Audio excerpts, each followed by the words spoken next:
in this video, we are going to create the simplest possible method that we can. And we're going to look at what happens when a method is called and how the debugger works with method calls. All right. So let's start by going into Visual Studio here. I would like to have a method called maximum that we specified in the previous video. It's going to be a static method, so its receiver is going to be the type that contains it. The type is up here. It's called program. The method is going to be called maximum, and it's going to take an array. And you see I have this red squiggly here saying program does not contain a definition for maximum. So let's go back to our specification real quick here. So what are we looking for? We're looking for a method named maximum. It is a static method. Its input is an array of decimals. Its output is a decimal value. Right? So how are we going to do that? Well, the static method declaration has the following syntax. We have the word static. Right? Then we have the type of the value that is going to be returned by this method call. Then we have the name of the method. And then in round brackets, parentheses, we're going to have a list of the parameter types of that method. Then curly braces and a block of statements. Right? The return type can be the keyword void, which means this method is only useful for its side effects. It doesn't actually give you back any value. The name, as we discussed in the previous video, is traditionally Pascal cased. So it starts with an uppercase letter. Doesn't have to. C# doesn't require that, but it's traditional.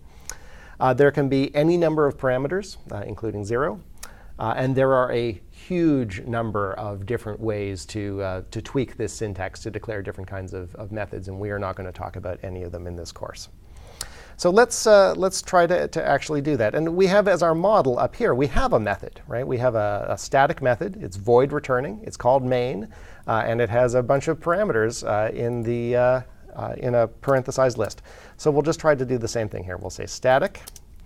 So we need a return type. Well, our specification said this thing returns a decimal. What's the name of the method? Well, it was maximum. And then we need some parameters.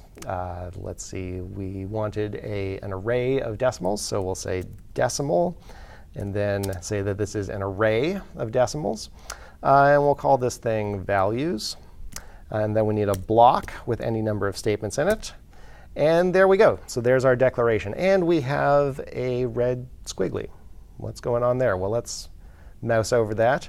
And it says, all right, we have a method. It returns a decimal. It's called program.maximum. It takes an array of decimals that's called values. And then the error is this method, not all code paths return a value. OK, well, what does that mean? Well, if this method were called, and it's called up here, what value is it going to give us back? There's nothing in here there's no code in here at all. Right? This method doesn't do anything. It doesn't hand us back any value at all. So the syntax for that is a new kind of statement that we haven't seen before. This is called a return statement. A return statement goes like this. You have the keyword return, and then an expression, and then a semicolon. Now, if the method is void returning, then the expression must be omitted. It's not legal to have a void returning method that returns a value. If the method is not void returning, then there must be an expression there, and the expression must be compatible with the return type. So if we go back to the code, we need something in here that returns a value of decimal type. So let's just for now say I'm going to return 123.4 M. Remember, decimal literals always end in M for money. And now this method is now a lie, right? It does not follow our specification. This is the method always return the value 123.4. Right? So I'm going to put a comment in here that says to do. To do, again, traditional in programming. Some people use undone instead of to do. But just something that you can search on that says, I intend to come back here and fix this. I know it's wrong. Don't don't treat this as the final version of the code, right? So I'm going to say to do, implement this method. All right, and we're not actually going to implement this method aside from the little stub implementation that we have here in this video, but we are going to take a look at it in the next few videos. All right, so we have a call to our method up here. We have the receiver, the type program, right, that contains the method. We have the name of the method, and we have the argument that we're going to pass into it. I mentioned in a previous video when we were talking about different kinds of equality that the object reference equals method was a static method, but you could omit the object. A rule of C# is if the static method that you are calling if the call is in the same class or the same, if the call is in the same class as the static method you're calling, you can omit the receiver. So it would be perfectly legal for us to just say maximum here, and C# would figure out, oh, it looks like you're calling a method. Oh, well, this class has a method of that name. I assume you mean that one. Right? So either syntax is legal, either is common. You'll see both of them. Right? But the interesting question that I want to talk about here is what actually happens when I debug this thing. So let's step into it and see what happens. All right, so control enters the main method, as it always does. Right? We initialize the array, right? So it now has its values, as you can see down there in the locals window. Right? Maximum has its default value. It's 0 because we haven't called this yet. Now, so far, every time we have been stepping through code in Visual Studio, we have either hit Go, which is key F5, or which runs until the program either ends or until you hit a breakpoint. Or we've hit F10, and F10 steps to the next statement. Right? Now, if we step to the next statement here, right, then it will say, well, maximum is 123.4. We're done. But what about this return statement? We never stepped onto that. So let's start this program again, and I'll show you a bunch of different ways that you can step through that call. So I'll step in here. Now, while we are here, right, instead of pressing F10, I can press F11, right, or I can use this step into button up here, and that steps into the call. Right? So what has happened here? Well, we have this array, right, this variable array, and we have this variable values. So this one is called a parameter. This one is called the argument that corresponds to that parameter. Right? So the arguments are computed. A new variable is created for the parameter. The argument is assigned to the parameter, just as though you had written an assignment statement. Right? Then the call happens. So what's the first thing that happens as the runtime is processing the call? Well, the first thing it does is it makes a note to itself saying, when this call is done, you are going to need to write the value returned by this call into this variable maximum. So it makes a note to that effect off to the side. So the values of the arguments are computed. They are stored in the parameters. The parameters are variables that are created when the method is called. The parameters are assigned the value of the corresponding argument. Now, just a jargon note here. Parameters and arguments are sometimes called formal parameters and actual parameters. That's not the jargon you usually hear in C#. Usually you hear parameters and arguments, but sometimes people will say formals and actuals, or formal parameters and actual parameters, or formals and arguments. It varies from language to language and from person to person what they use. I prefer parameters and arguments. And it's very easy to mix these up. It's very easy to say arguments when you mean parameters and say parameters when you mean arguments, because they have such a close correspondence, right? Because the arguments are always copied into the variables, which are the parameters. As we make the call, the runtime remembers what it has to do next. It remembers that it has to write the return value into the local variable maximum. Right? Now we step into the actual call. Right? So our yellow highlight is now pointing to the top of the maximum method, right? And we can step in here right? And we see what's going to happen. We are going to return the value 123.4. Right? So when this method returns, right, the next thing that happens is we're going to pop out of here. Right? Normally, when we get to the bottom of main, execution is done. Right? But we still have something left to do. We have to assign this value to maximum. Right? So now we're back here again. Right? Now you notice here we've got this yellow highlight over the entire statement. Previously, this yellow highlight meant this statement is the next one that was going to be executed. The statement has already started executing. We are halfway through. So this can be a bit confusing. It can be not entirely clear where you are while you're debugging. And you've just got to kind of keep track of it mentally. Right? So what's going to happen next is we are going to assign the value that was returned into maximum. Shows up down there. And there we go. Right? We've stepped through this entire control flow. And you saw how control entered at main, flowed through main, temporarily entered maximum, flowed through maximum, left it, came back to main. Right? So it had this kind of stacked up behavior. And we'll talk about that stacked up behavior more in a minute. There's a bunch of different ways that you can debug through this thing, though. A common thing that I like to do is if I know that a particular method is going to be entered and I want to just trace through it, I'll just put a breakpoint there. Right? And so now when I hit go, I just hit F5. And the program begins. We went through this statement. We went through the beginning of this statement. We called maximum. We ended up down here. We hit the breakpoint, and execution stopped. Right?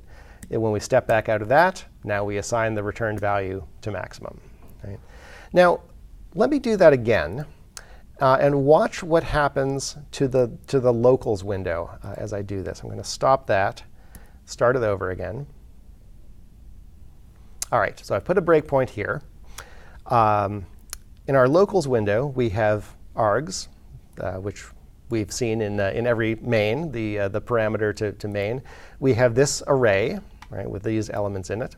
And we have this variable maximum, which hasn't been assigned any value yet. Right? Now, when we do a step in here, when we hit F11, the locals window has just changed. Right? We are no longer looking at the local variables for main. Now we are looking at the local variables and parameters for maximum. Right? So we see, what is this? Well, it's a reference to this array. Right? Both this variable array and this variable values, they are now both referring to the same array. Right? When we step back out of this thing, right, now the locals window updates again, and now it's back to its previous state. Now you've probably noticed that over here I have another window that I had closed previously called the call stack window. So let's talk a bit about the call stack. The call stack is the mechanism that is used by C# to determine where execution has to resume when the method returns. Right? I said before that before the method is called, the runtime has to figure out, oh, I need to write down somewhere what I'm going to do when this method comes back so that I don't forget. Right? And that thing is written down on the call stack. So if one method calls another, and then that method calls another, and that method calls another, and so on, then you get this whole sequence of, here's what I have to do when this is done. Well, here's what I have to do when this is done. And here's what I have to do when this is done. And they stack up. Right? So any data structure that has this behavior, right, where you do something, and then something else, and then something else, and then when you undo it, you undo it, undo it, undo it, undo it. That's called a stack. And this comes from an analogy. The legend goes that the people who came up with this term were in a cafeteria, and there was a stack of trays that was a push-down stack. Right? So it had a spring in the bottom of it, so that you could put a tray on it, and then put another tray, and another tray, and another tray, and you could push it down. Right? Of course, every time you put a tray on, the only tray that you can take off is the one on the top. Right? So a data structure that has this behavior where things go onto it, and then they come off of it in the opposite order is called a stack.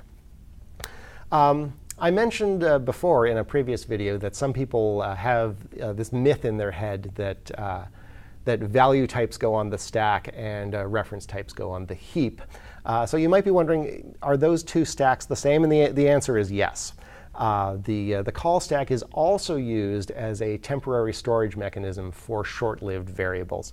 So you will often hear people use the word stack to refer to the call stack or to the location where variables are stored, variables that have short lifetimes and so on. I try to avoid talking about the call stack as a storage mechanism because it really is kind of an implementation detail. I prefer to more think of it as this mechanism of figuring out what am I going to do when the current thing that I'm doing is done.